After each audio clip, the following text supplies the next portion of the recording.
posibilidad ng tagumpay o kabiguan, ng ligaya o lungkot. Kaya marapat lamang na tanggapin si Jesus bilang tagapagligtas at Panginoon.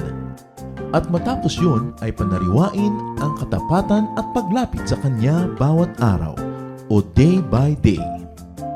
Ang day by day ay naglalayong umalalay sa pang-araw-araw na pamumuhay.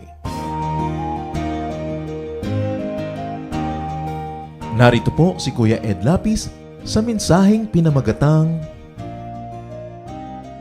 God's 7 Promises.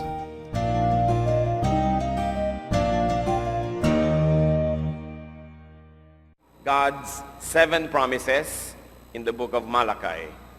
Dear God, thank you for the privilege of worship. Thank you, Lord, for filling our hearts with healing, with power, with joy, with happiness, with love, and with repentance whenever needed. Salamat, Panginoon, sapagkat kayo po ang aming spiritual leader. Kayo po ang aming muog, kayo ang aming sandalan, kayo, Lord, yung aming anchor. You give us a sense of permanence, sense of stability. And we praise you, Lord, for who you are in our lives. Right now, may you speak powerfully to us. Paalala niyo po sa amin ang mga magaganda niyong pangako. Mga pangako na hindi lang para sa isang specific time and place, but for all people who will obey you, for all people who hear your word. Dalangin namin, Panginoon, salita mo ang maging pagkain namin ngayon.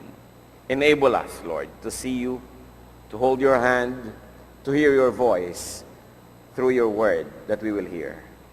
Powerfully be present, O God, in our lives. Lord, as you teach us today, we pray that you're going to protect us from evil men, from evil spirits, and that the same protection will be extended to our loved ones who are not here with us right now. Enable us, O God, to hear you and to obey you. At kung merong hadlang na anuman para kami makinig, mga nararamdaman sa katawan, mga iniisip, alalahanin, mga problema, all this, O God, we surrender at the feet of your Son, Jesus. And we ask you, Lord, fill us with your presence. Be the speaker. Use your servant only as your instrument. And as you speak, O God, may you accomplish your holy purpose. Lead us unto greater godliness. In the name of Christ, your Son, we pray. What are God's 7 promises that are good for people today to review? First of all, He promised His people's reconciliation with Him. Ipinangako ng Diyos ang pakikipagbalikan niya sa tao kung ang tao ay makikipagbalikan sa Kanya. Sabi po sa Malachi 3:7, "Return to me, and I will return to you, says the Lord Almighty." Laging ganyan ang nangyayari sa tao. Lalayo sa Diyos, pagkatapos makakadama ng kung ano-ano mga sakit, mga hirap, mga alalahanin, maraming mga bagay na wala sa lugar, mga pagpapalang hindi dumarating, matatauhan ng tao, magsisisi, babalik sa Diyos, at pagkatapos pag pinagpala uli, makakalimot na naman, paikot-ikot na lang. Hindi dapat ganun. Pero kung magkaganon pa man, ang pwede po natin ipagpasalamat sa Diyos, hindi siya nagsasawang magpatawad. Ang kanya lang sinasabi, bumalik kayo sa akin at ako'y makikipagbalikan sa inyo. His people are the first to turn away, so they have to be the first to initiate the reconciliation, the first to return. Sabi po ng Panginoon at isinusumbat niya sa kanyang bayan sa Malachi 3:7, "Ever since the time of your forefathers, you have turned away from my decrees and have not kept them." At ito ang pinagmumulan nung sinasabi niyang, "Return to me and I will return to you." Panahon pa ng mga ninuno nyo, ganyan na kayo. Kinakalimutan ninyo ang aking mga utos, tinatalikuran nyo ang ating mga usapan, ang ating mga covenants, kaya tuloy napapahamak kayo. Sa atin pong buhay ngayon, have we turned away from God? Tayo ba ay may mga sariling pagtalikod, paglayo sa Diyos? Ganun pa rin ang katotohanan. Sinasabi pa rin ng Panginoon, "Return to me, and I will return to you." It's a beautiful promise. Lalo po nating mapapahalagahan ng promise na yan kung naranasan nyo na kayo'y nakipagkasira sa inyong boyfriend o girlfriend, o nagkahiwalay kayong mag-asawa, nagkalayo ang loob ninyo magkapatid o magpinsan o magkaibigan, pagkatapos gusto mo nang bumalik sa kanya, Naisip nyo na kailangan nyo talaga siya, o mali kayo, o talagang dapat makipagbalikan, tas ayaw na niyang bumalik sa inyo. Yung gustong-gusto nyo makipagbalikan, pero ayaw niya. Mahirap yon. Kaya dapat natin tingnan ngayon yung sinasabi ng Panginoon na, return to me, and I will return to you. Napakabait ng Diyos. Ang pakikipagbalikan niya sa atin ay laging nakasalalay lang sa atin. Hindi yung katulad ng tao na sabihin mo, gusto ko nang bumalik sa kanya, pero tanggapin pa kaya ako? Hindi ka sure. Kasi hindi mo alam kung mahal ka pa. Kung sobra nang nasaktan o nagalit na ayaw na talaga sa'yo. Pero ang Diyos, lagi tayong mahal. Kahit tayo hindi ka mahal-mahal. Lagi niya tayong gustong makasama kahit madalas tayo'y lumalayo sa Kanya. Kaya nasa sa ating kamay kung magkakaroon ng pakikipagbalikan sa Diyos. At malinaw na malinaw ang pangako niya. Sabi niya, return to me. As a consequence, I will return to you. There's a door that's always wide open for people who like to return to God. Kung ano man po, malaki man o maliit ang hakbang ng paglayo natin sa Diyos, bumalik tayo sapagkat siya'y handang makipagbalikan. Magandang pangako. Another promise of God in Malachi is abundant blessings. Hindi lang basta blessings, abundant blessings. Pagpapala at marami, mayaman na pagpapala. You know, the turning away of God's people concerned actually the tithes. Yung ikapo. Ang tinutukoy ng Diyos dito na pagtalikod sa Kanya ng bayan, bagamat maraming paraan ng pagtalikod, pero ang talagang tinutukoy sa Malakay ay yung paglimot ng tao sa usapan, sa covenant, that people are going to tithe to the Lord. Kaya sa Malakay 3:7-9, but you ask, how are we to return? Kasi sabi ng Diyos, return to me and I will return to you. Ang tanong, how are we to return? Biglang sabi ng Diyos, will a man rob God? Yet you rob me. But you ask, how do we rob you? In tithes and offerings. You are under a curse, the whole nation of you, because you are robbing me. Yun palang isinasakdal ng Diyos laban doon sa mga tao, pagtalikod sa kanilang tungkulin to give their tithe to the Lord. And the turning away was about, and the cause of the curse was the tithe.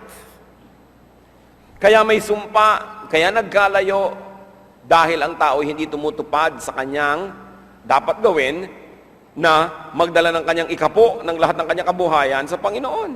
Malakay 3:10, sabi ni Lord, bring the whole tithe into the storehouse, that there may be food in my house.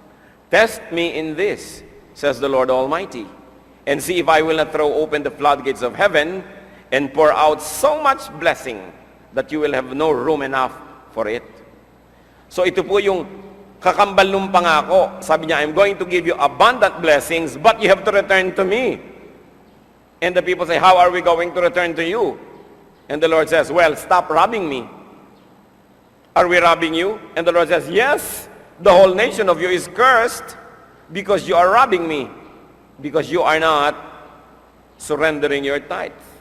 And the Lord says, the moment you do this, blessings will flow into your life. At hinamon ng Diyos ang tao, subukan nyo ako. Ang tanong, ang tagal-tagal ng inutos tong tithe na to, hindi pa ba yan nabura? Is this command and teaching still valid? Dahil ang mga pinagbabasihan po nito, yung pangkatanda-tandaan pang mga panahon, sa Leviticus 27:30, a tithe of everything from the land, whether grain from the soil or fruit from the trees, belong to, church, the Lord. It is holy to the Lord. Banal sa Panginoon. Hindi natin lubos na naintindihan yan. Banal sa Panginoon yung tithe. Sabi niya, ikasampu ng lahat ng bunga ng kahoy, ikasampu ng lahat ng hayop, ikasampu ng lahat ng kabuhayan na ibinibigay sa inyo ng Diyos, ay ibabalik. Hindi yan sa inyo. Kanya yon. Kaya ang tawag doon sa hindi nagtatithe ay thief. Sabi ni Lord, you are robbing me. Totoo pa kaya ang pangako na yan? Totoo pa ba ang utos na yan o naiba na yan? Ang sabi ng Panginoong Jesus, Matthew 5:17-18, 1,000 taon bago na ibigay yung mga unang utos, do not think that I have come to abolish the law or the prophets. I have not come to abolish them, but to fulfill them.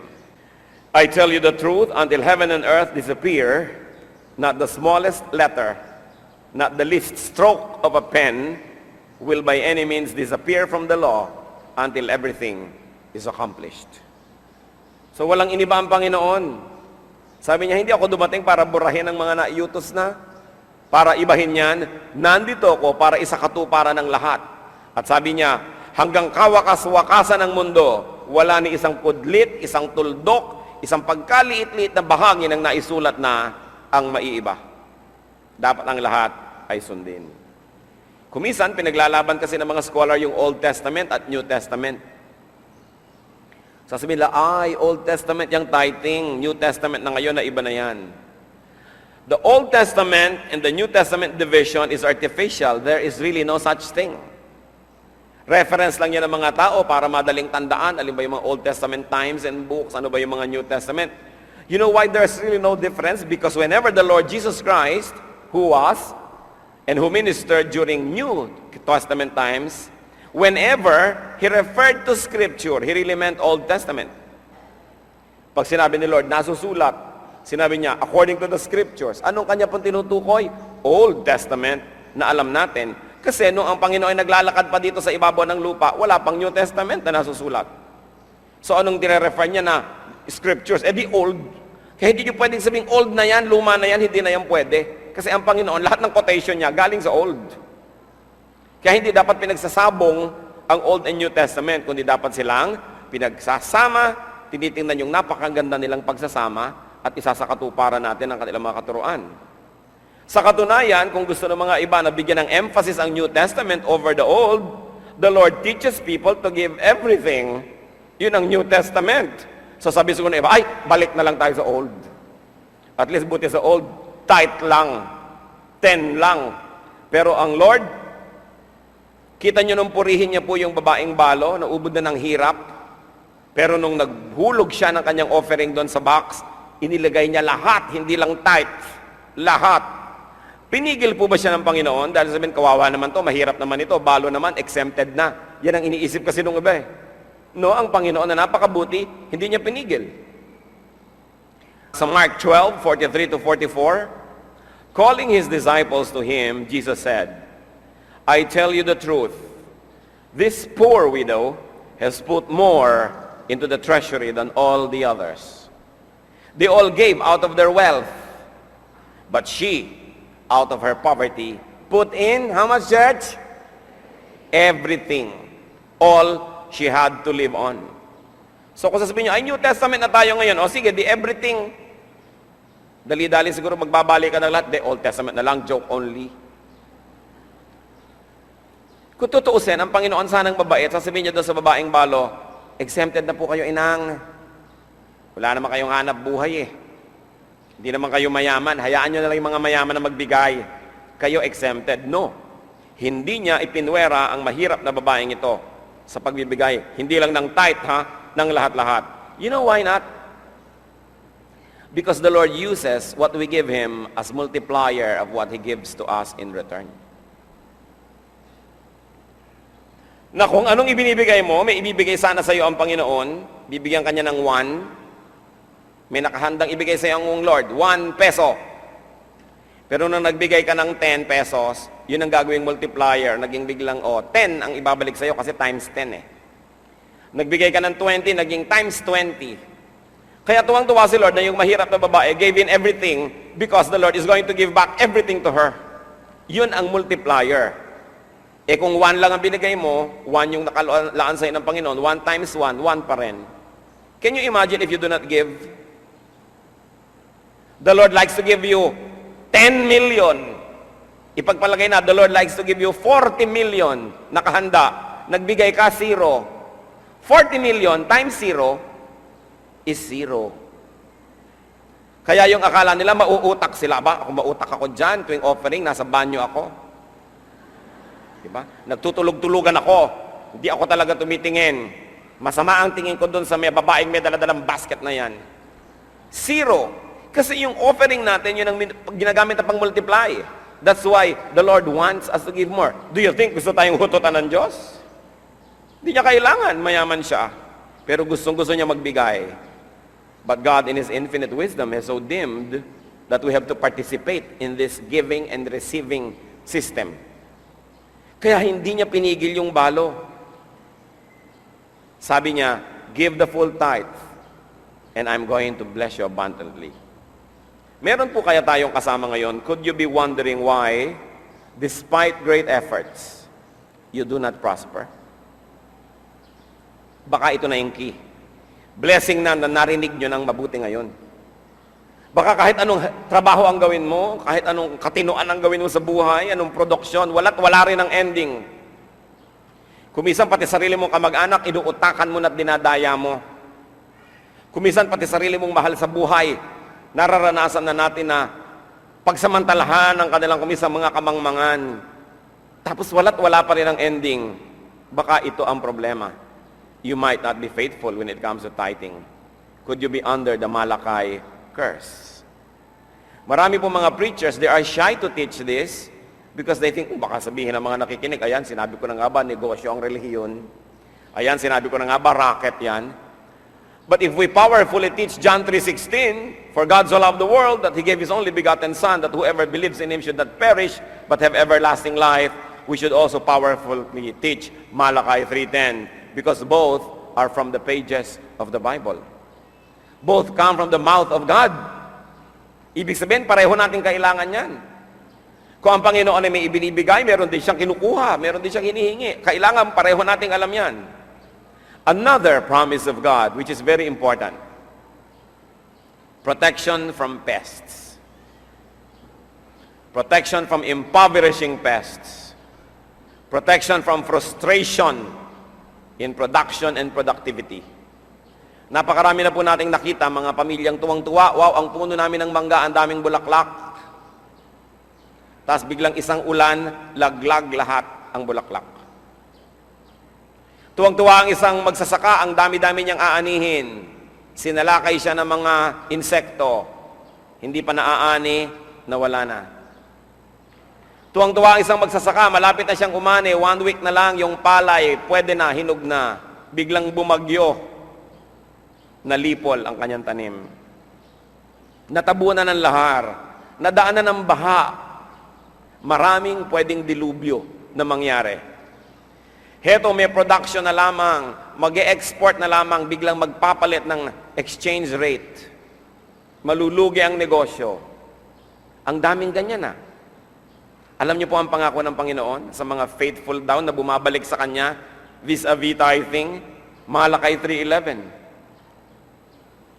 I will prevent pests from devouring your crops, and the vines in your fields will not cast their fruit, says the Lord Almighty.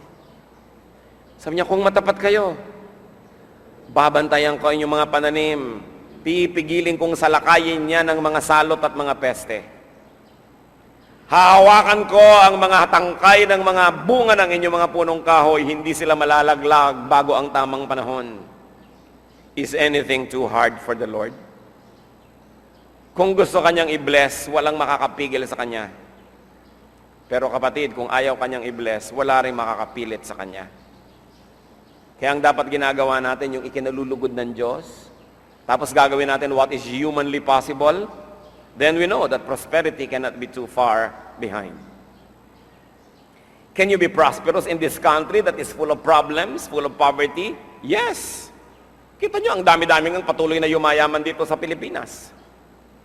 Maraming mga foreigner dumadating dito na halos walang damit, kundi yung suot lang nila. Matapos ang kanilang hard work, mabe-bless ni Lord ang ginagawa nila, umaasenso. Nakita nyo sa Egypt noon, dumilim ng ubod ng dilim, pero doon sa Goshen, doon sa district where the people of God live, may liwanag.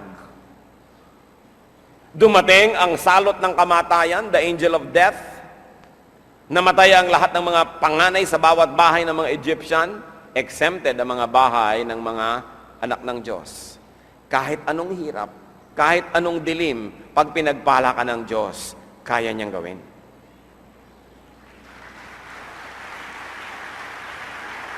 Pero ang tanong nakikipagbalikan ba tayo sa Kanya para mapagpala?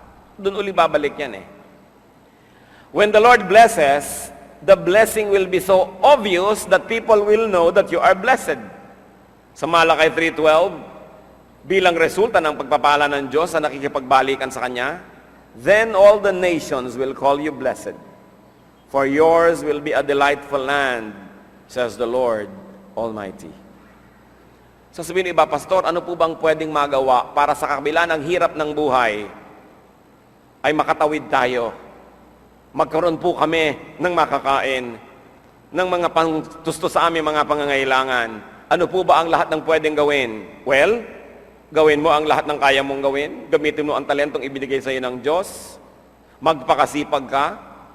Subalit huwag mong kakalimutan, be faithful with your tithes and offerings. Because the blessing that the Lord promised is actually intertwined with that faithfulness. Sasabihin ba, ang hirap na nga po ng buhay, magta-tithe pa ako, di lalong nawalan na. Sige, di subukan mo. Hirap ka na nga pala, iinisin mo pa ang Diyos. Anong laban mo? Kaya kung natutuwa sa'yo ang Diyos, yun ang kailangan natin sa buhay. Pero hindi lang yung matuwa siya, tas ang tamad-tamad mo, dahil hindi naman siya natutuwa sa tamad. We do everything we can. We strive, we work hard, and we are faithful to the Lord when it comes to this covenant of tithing. Could your efforts in making a living, in making wealth, be lacking divine protection? Pwedeng yan ang problema eh.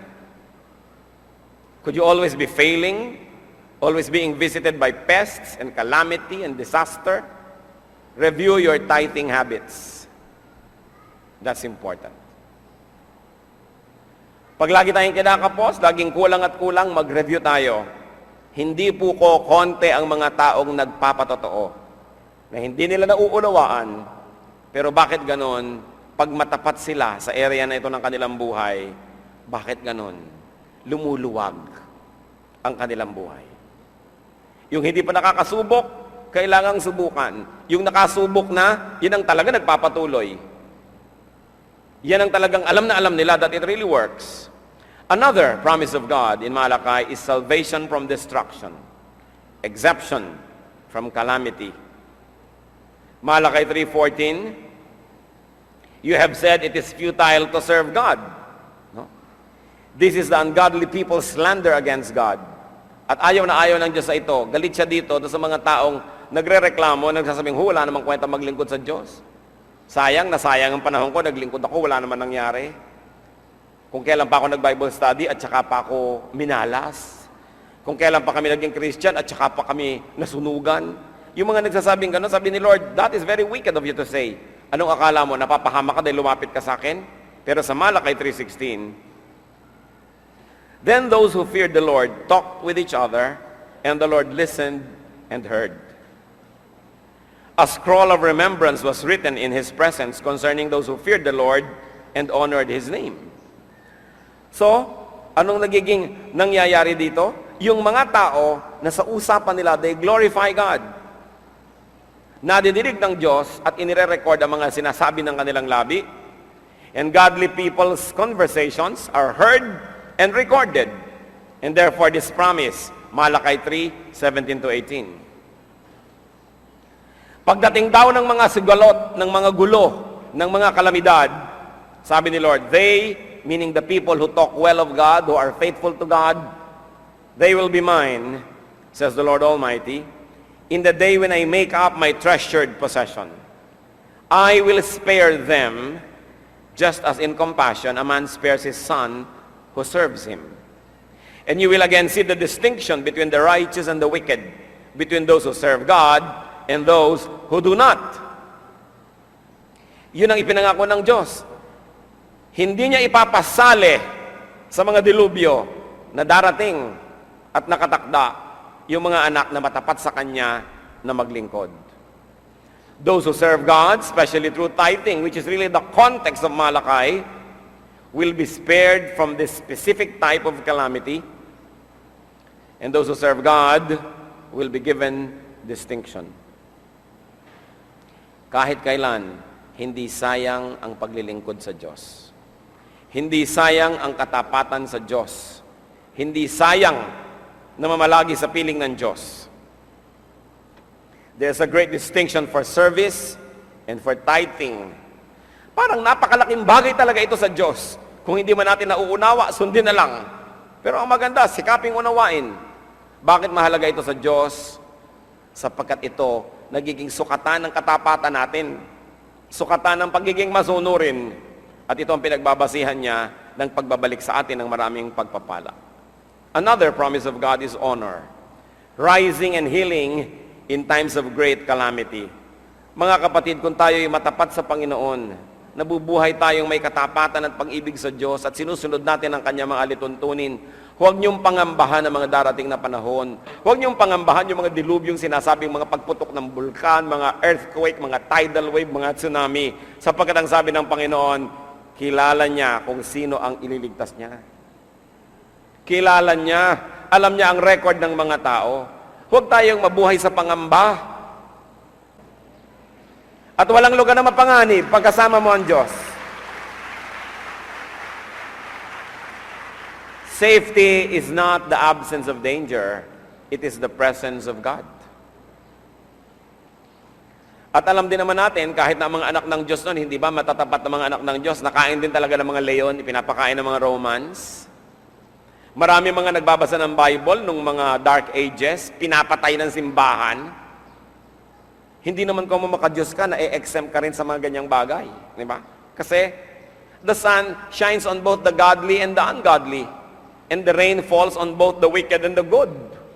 Pero ang mahalaga, sa puso mo, alam mo at kilala mo ang Diyos at kilala ka niya, kayo nalang nag-uusap, ano man ang mangyari sa katawan mo. Kasi hindi ka man lumubog sa tsunami, hindi ka man kainin ng lupa, hindi ka man putakan ng bulkan, kung minsan nabilaukan ka lang, namamatay ka rin. Alam nga naman, di ka mamatay. Ang mahalaga lang, yung kalooban ng Diyos ang maganap sa atin. At ang Panginoon, alam niya kung papaano niya tayo itatrato. Ang mahalaga ay alamin natin kung paano natin siya itatrato. Kung paano tayo magiging masunurin sa Kanya. At problema na niya yon kasi siya ang Diyos. Huwag nating problemahin ang di naman natin kayang lutasin. Ang problemahin natin, sundin yung kayang-kaya naman nating sundin ng mga iniuutos ng Diyos. So, sa Malakay 4:1-2, surely the day is coming. It will burn like a furnace. All the arrogant and every evildoer will be stubble. And that day that is coming will set them on fire, says the Lord Almighty. Not a root or a branch will be left to them.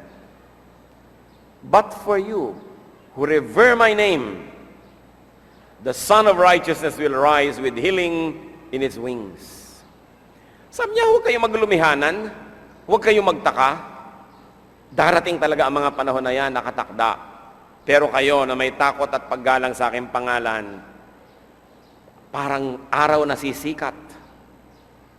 Ang lahat-lahat para sa inyo. Magkakaroon ng paggagamot at paggaling ng inyong mga karamdaman at magkakaroon ng restoration sa inyong lahat. Problema ng Diyos ang detalye. Ang sundin natin ang Kanyang salita. Another promise of God is victory and vindication from our enemies. Actually ito, pag binasa niyo po yung buong teksto, vindication from the wicked, from the ungodly, from the people who are making an issue out of tithing. Yung mga nangangantsaw, yung mga nanlilibak, yung mga nagagalit, ito actually yung vindication against them. Malakay 4:2-3. And you will go out and leap like calves released from the stall. Then you will trample down the wicked. They will be ashes under the soles of your feet on the day when I do these things, says the Lord Almighty. Sabi niya, para kayong mga nakawala sa koral, magiging kayong masaya pagdating ng panahon na yon. Kaya huwag niyong katakutan yung panahon na yon. Ang matatakot lang dapat doon yung hindi makadiyos. Pero kayong mga makadiyos, para kayong biglang nakawala. Sabing ganon. At tatapakan nyo ang mga abo nila sapagkat sila'y susunugin pag dumating ang mga bagay na ito, sabi ng Panginoon. At isa pa pong kanyang pangako sa Malakay is guide and guidance. The Lord was going to give His godly and obedient people a guide and very powerful guidance. Sa Malakay 4:5-6, see, I will send you the prophet Elijah before the great and dreadful day of the Lord comes. He will turn the hearts of the fathers to their children and the hearts of the children to their fathers. Sabi niya, dahil kayo'y masudo rin sa akin, bago man dumating ang mga panahon na ito na tinutukoy natin, padadalhan ko kayo ng magtuturo sa inyo. Padadalhan ko kayo ng katuruan, higit sa lahat ng magtuturo. Siyempre yung Elijah can be a symbol now. But the Lord says, I'm going to send you someone that will turn your hearts around. Ang mga tatay na hindi na nila mahal ang kanilang mga anak at naglimutan na sila, mamahalin nila muli. Ang mga anak na lumimot sa magulang, aalahanin nila muli ang kanilang magulang. In other words, there will be restoration of the heart. There will be restoration of relationships. This is what is in store for people who obey God. Napakarami niyang ipinangako na may kinalaman lahat sa tithing. 7 nga ang pinag-aralan natin ngayon. Marami pa yung iba. Obedient servants, obedient tithers are given their Elijahs, their guides, their guidance. And even in our case today, brothers and sisters, kung kayo po masunod rin sa Panginoon, lalo sa area na ito na pinag-uusapan, mag-isip-isip kayo. Kilalanin ninyo at pasalamatan ang mga Elijah na ipinadala sa inyo. Nagtuturo, nagbubukas ng ating isip, nagbibigay sa atin ng pagkabuo bilang tao sapagkat sinira tayo ng kasalanan. The Lord says, I'm going to give you your Elijah. You will be restored. And because you are obedient, you are blessed and you will be restored, what will happen? You will be more obedient. And when you become more obedient, you will be blessed all the more. That's why the more will have more. And those who have less will have less and less and less. The Lord echoed this in Matthew 13:12. Whoever has will be given more, and he will have an abundance. Whoever does not have, even what he has, will be taken from him. Of course, this having and not having is directly related with obedience to God. Sabi, obedient na yan, bine-bless tuloy. At dahil nabe-bless sa kanyang obedience, lalong ginaganahang maging obedient, lalong nabe-bless. Lalong na-bless, lalong naging obedient, lalong naging obedient, lalong na-bless. Sabi, pero alam niya, yung disobedient, wala yang matatanggap. At dahil walang natatanggap, lalong walang gana mag-obey. Lalong sasabihin, be practical, wala na nga ako, susunod pa. So hindi siya susunod, lalong mawawalan siya ng gana, kaya palubog siya ng palubog. It is important to have realization. Magkaroon ng kaliwanagan or enlightenment so that you reverse the trend, you get out of the cycle and reverse the trend. What is your trend, brothers and sisters? Ano po ang trend ng buhay nyo ngayon? Palubog o paahon? Huwag na kayong sumagot. Sagutin nyo ang Diyos. Paasenso ba kayo o paatras? Sa lahat-lahat. Sa spirito, sa emosyon, sa buhay pamilya, sa pananalapi, sa karunungan. Kasi kung kayo paasenso ng paasenso at kayo makadiyos, lalo kayong ginaganahang maging makadiyos. Liban na lang dumating si Satanas na sa pag-asenso nyo, kayo'y kanyang ligawan at kayo'y kanyang bulagin at lasingin at makalimot kayo sa Diyos. Kayo mga umaasenso na nakakalimot sa Diyos, ano nangyayari? Umaatras muli. Sapagkat masakit man ang pag-atras, kadalasan sa pag-atras lang tayo nagkakaroon ng panahon at puwang para makipagbalikan sa Diyos.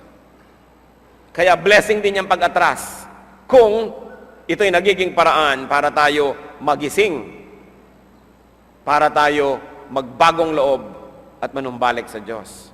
Then dahil nanumbalik ka, magkakaroon ka na ngayon uli ng pag-asenso, at pagka yung pag-asenso mo na yan, ginamit mo sa kabutihan at para na naman sa Diyos, lalo ka niya i-bless, lalo ka nga asenso.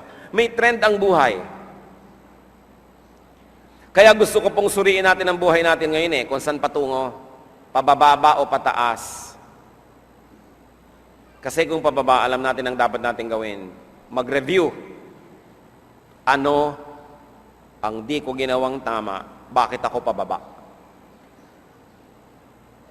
At kung tayo'y pataas, hindi ko mapataas, tama ang ginagawa. Kung minsan pinapadama ka pala ni Satanas. Para lalo kang ganahan ng ganahan sa mali mong ginagawa dahil yumayaman ka. Hindi po ko mo pataas, ibig sabihin pagyaman, ha? May mga pataas na ibig sabihin, humihirap ka pa nga kumisan, para yung pala, ma-purify ka. Hindi ibig sabihin ng pagtaas material lamang. Pero kung talagang tunay tayong pinagpapala ng Diyos, kasama dapat yung material. Liban na lang sa mga limitadong periods of time na dinidisiplina pala tayo, may itinuturo o may ipinapatanggal na bad habit. But generally speaking, you should say, if God is blessing you, kasama dapat yung material blessing. Dahil ang Diyos ay mabuti. Alang namang nilikha niya ang papaya para pagkaitan ng kanyang mga anak at ang kakain lang ng papaya ay yung mga hindi maka-Diyos. Alangan namang nilikha niya ang mabubuting bagay para ang mga anak niya hindi magkaroon at ang mga magkaroon pa yung anak ng kadiliman. Kaya mahalaga po mga kapatid lagi mag-review. This is one great challenge I like to leave with you today. Paki-identify nyo kung saan patungo ang inyong buhay ngayon. Sabi nyo, kung itong trend na nangyayari, pag nagpatuloy pa itong mga nangyayaring ito sa aking buhay, papalubog ba ako o papaahon?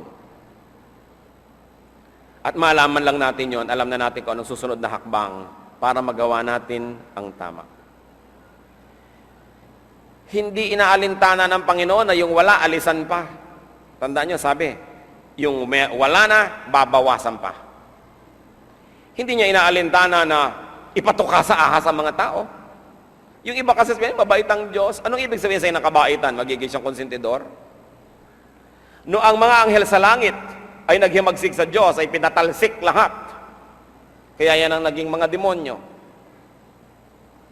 Nung si Adan at si Eva ay hindi sumuway, sa utos ng Diyos, ang ganda-ganda ng plano ng Diyos para sa kanila, pero hindi nila sinunod. One single fruit. Can you imagine? Ang daming puno, ang daming bungang kahoy, isa lang pinagbawal. Sana palampasin na lang, isa lang naman No, hindi pinalampas.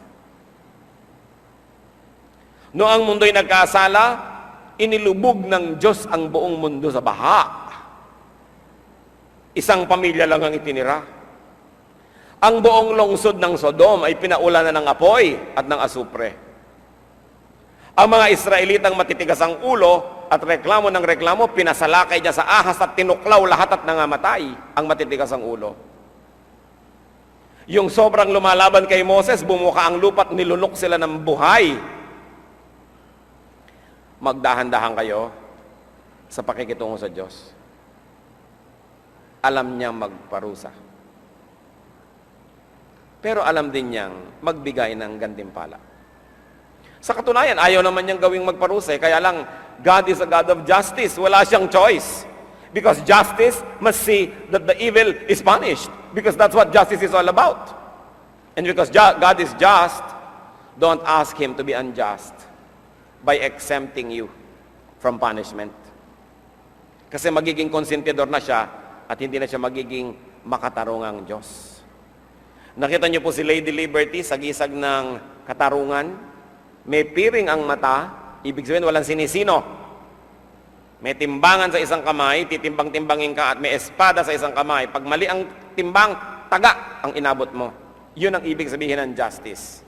And God is God of justice. Huwag tayo namimilit sa Diyos, huwag naman po kayo magpaka-Diyos. Anong ibig mo sabihin, anak? Huwag niyo naman akong parusahan kasi may kasalanan ako. Please be unjust. Actually, that's what you ask for.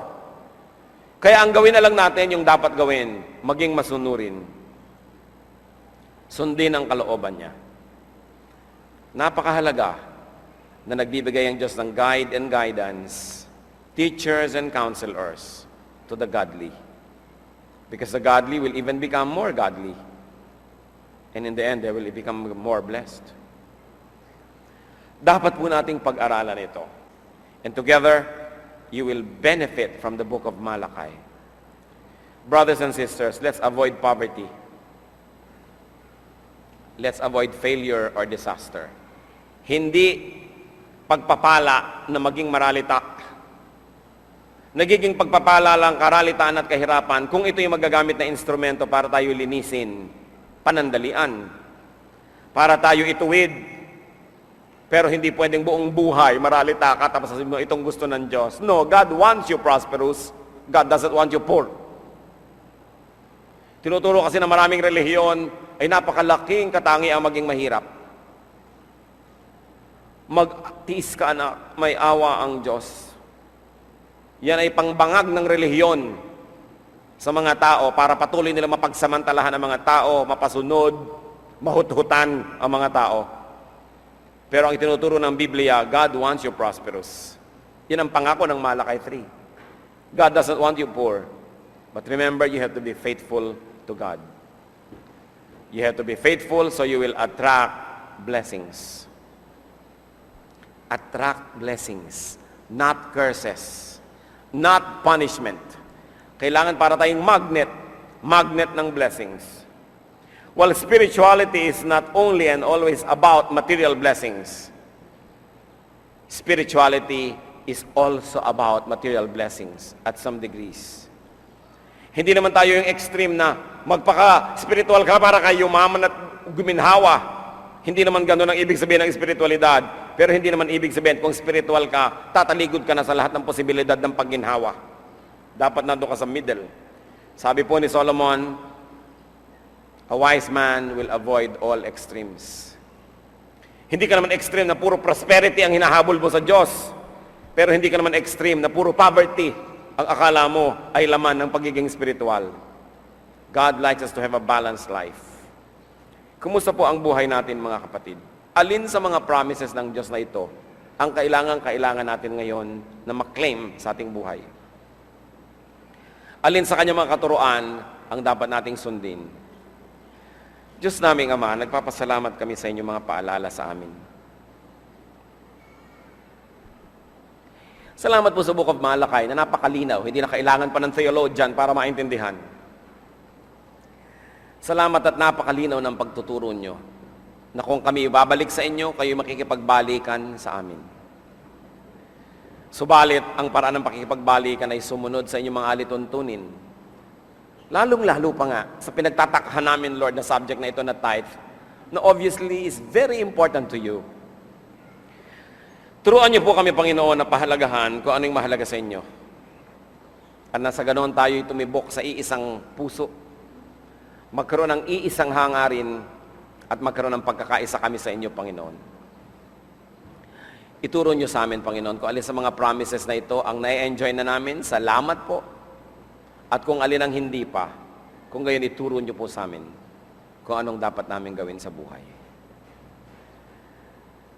Nawa, Panginoon, kung meron man kayo na pagtalikod at pag-alis sa aming buhay dahil sa sarili namin mga kasalanan, makita niyong nakikipagbalikan kami para matupad ang pangako niyo na kayo din ay babalik sa amin. Mga kapatid, kung meron man malaki o maliit na posibilidad na may bahagi ng buhay natin na hindi binebless ng Panginoon, mga project natin, ginagawa natin, emosyon natin, relasyon natin sa tao, isuko natin yun sa Kanya ngayon. Hingin natin yung blessing. Makipagkasundo tayo sa Diyos. Makiisa. At kung merong dapat isuko, isuko. Kung may pasyang dapat gawin ng pagsunod, gawin. Maiksi ang buhay. Hindi dapat sayangin. We cannot live life wasting time. We were created by God for good works that He has prepared in advance for us to do. But if our relationship with God is not well, is not okay, many blessings cannot come our way. In fact, curses can come our way. Panginoon, patuloy kaming lumalapit sa panalangin. Kayo rin ang makakagawa, Panginoon, sa aming puso. Inihahain namin sa inyo aming puso. Gusto naming magkaroon ng malambot na puso sa iyong harapan, Panginoon. Subalit kung kailangan ng isang himala mula sa inyo, kayo mismo, Panginoon, hinihiling namin, soften our hearts. Open our eyes, open our ears. Lalong-lalo sa mga taong iniisip na wala siyang kulang, wala siyang atraso sa inyo, maaaring ito isang spiritual blindness. Because no one is perfect. So Lord, open our eyes. Make us realize.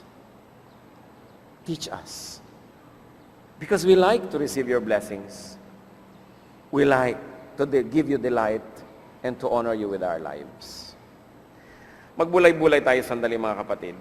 Yan ang pinakamabuting paraan ng pagtugon sa mga paalala ng Diyos.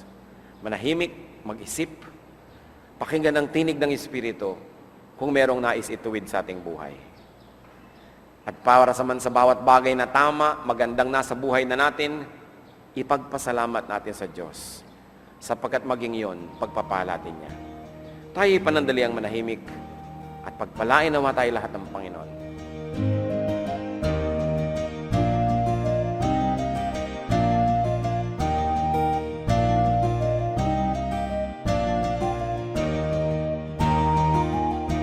Ang katatapos pong mensahe ni Kuya Ed Lapiz ay pinamagatang God's 7 Promises.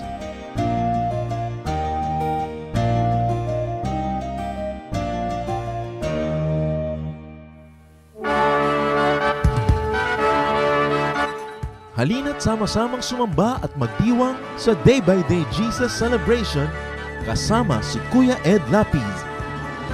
Bulwagan ng Panginoon PICC, one Sunday a month, Philippine International Convention Center, Rojas Boulevard, Pasay City. All other Sundays sa mga day-by-day mini-bulwagan ang pagtitipon. Para sa buwan ng Disyembre, gaganapin ito sa December 8, 2024. 8 a.m. ang First Jesus Celebration, 10 a.m. naman ang Second Jesus Celebration. Para sa iba pang detalye, bisitahin ang ating official Facebook page, Day by Day Friends.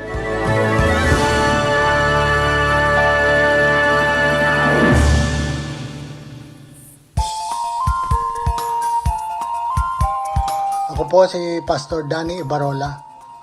Inanyayahan po namin kayo na dumalo at makasaya sa Jesus Celebration sa ating Day by Day Metro East tuwing linggo, 9:00 ng umaga sa Cinema 7, Level 4, Robinsons Metro East, along Marcos Highway sa Pasig City, katabi ng Santa Lucia. Para po sa detalye ng schedules at location, narito po ang ating contact details.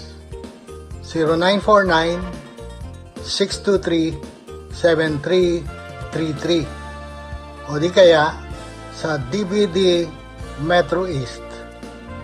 Halinang ipagdiwang ang Panginoong Hesus. Mabuhay!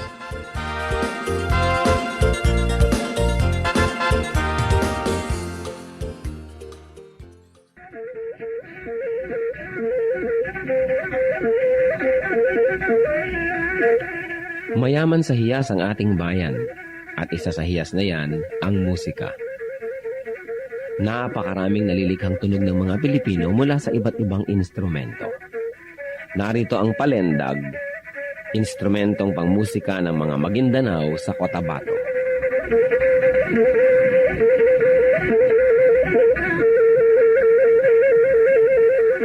Ang palendag ay yari sa isang manipis na buho na may 2 sentimetro ang bilog at 90 sentimetro ang haba. May 4 na butas ang palendag, isa sa ilalim para sa hinlalaki ng tumutugtog at 3 naman sa ibabaw para sa iba pa niyang mga daliri.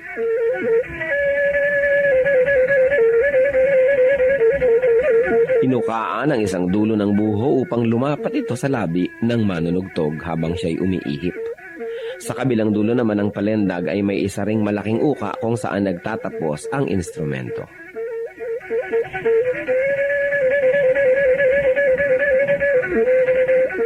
Ang pagtugtog ng palendag ay pawang improbisasyon ng manunugtog.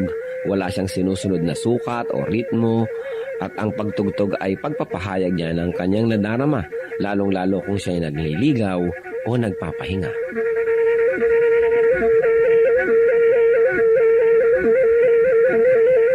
Ang musika ay wika ng kaluluwa. Ang ating musika ay marapat lamang na pag-aralan, kilalanin, at tugtugin sa karangalan ng Panginoong Hesus. Ang palendag ng Maguindanao sa Cotabato.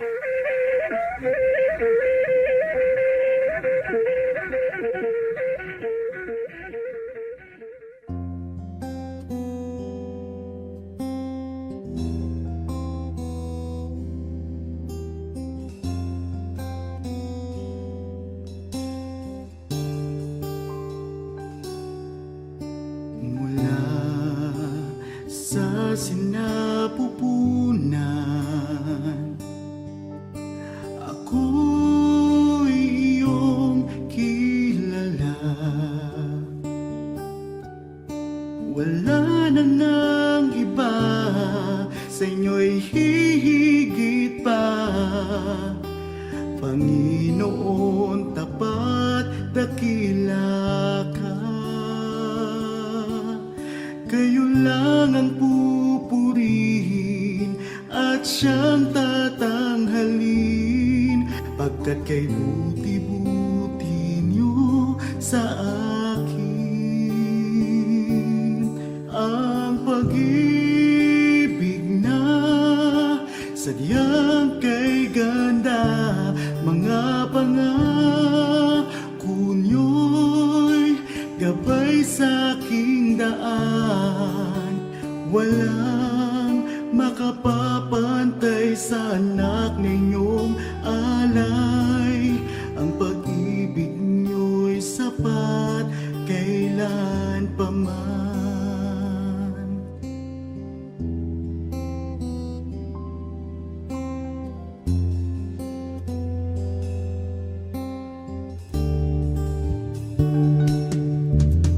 Tinawag niyo akong kaibigan, kahit na ako ay pariwara. Sagat sa labis ang inyong pagmamahal, sa tupang sa kawan na nawala. Kung aking bibilangin bawat butil ng buhangin, ang habat niyo'y ganon karami rin. Ang pag-ibig niya sadyang kay ganda, mga pangako niyo'y gabay sa aking daan. Walang makapapantay sa anak na inyong alay. Ang pag-ibig niyo'y sapat kailan pa man. Paano ba masusukat taas, lalim, layo't lawak ng pag-ibig niyong sadyang walang hanggan, walang hanggan. Ang pag-ibig na sadyang kay ganda, mga pangako niyo'y gabay sa aking daan. Walang makapapantay sa anak na inyong alay. Ang pag-ibig niyo'y sapat kailan pa man. Ang pag-ibig niyo'y sapat kailan pa man. Ang pag-ibig niyo'y sapat kailanman. Bakit matipid ang mga Ilocano? Pag sinuri mo yung geography ng Ilocos, on the eastern side, yung mga Sierra Madre Mountains, no? Ang tarik-tarik niyan at mahirap akyatin. And immediately on the western side, South China Sea. Ilocos is but a tiny strip of land. So given the very limited resources, ang mga tao dyan syempre to survive, had to learn how to make the most out of little and how to stretch the resources. Over the years, they have learned to be thrifty. At isa yung napakagandang survival instinct. Kaya nga sabi nila, if you want to be happy, marry a Visayan. But if you want to survive, marry an Ilocano. Bakit matipid ang mga Ilocano? Pag sinuri mo yung geography ng Ilocos, on the eastern side, yung mga Sierra Madre Mountains, no? Ang tarik-tarik niyan at mahirap akyatin. And immediately on the western side, South China Sea. Ilocos is but a tiny strip of land. So given the very limited resources, ang mga tao dyan syempre to survive, had to learn how to make the most out of little and how to stretch the resources. Over the years, they have learned to be thrifty. At isa yung napakagandang survival instinct.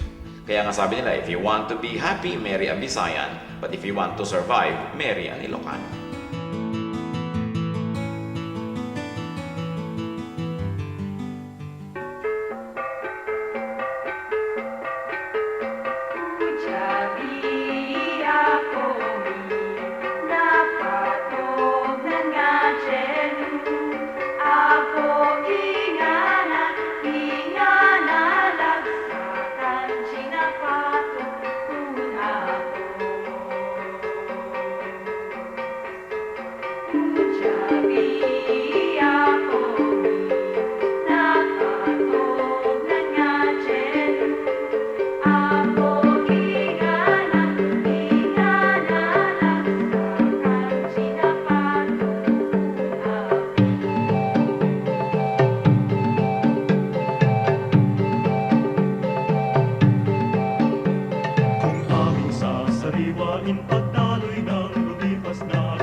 Sadyang di mawari, sadyang di makanto, hiwaga ng kadakilaan niyo.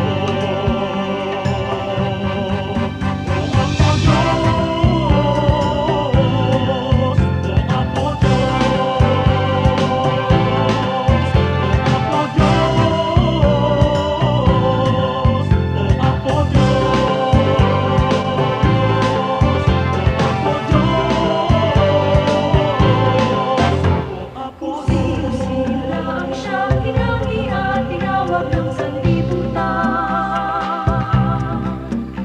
Sa iyo lamang, Jesus, pagkasang langit at ang diwa ng kalikasan. Walang ibang ibig, walang ibang layon, kundi kayo mo lamang ako, Diyos. Pagkat walang hari, walang Panginoon, ang hihigit sa kamahalan niyo.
Oras na po para pansamantalang magpaalam ang programang Day by Day. Tayo po'y magsama-sama tuwing ika-6 hanggang ika-7 ng umaga, araw-araw. Magandang umaga po at mabuhay ang Panginoong Hesus!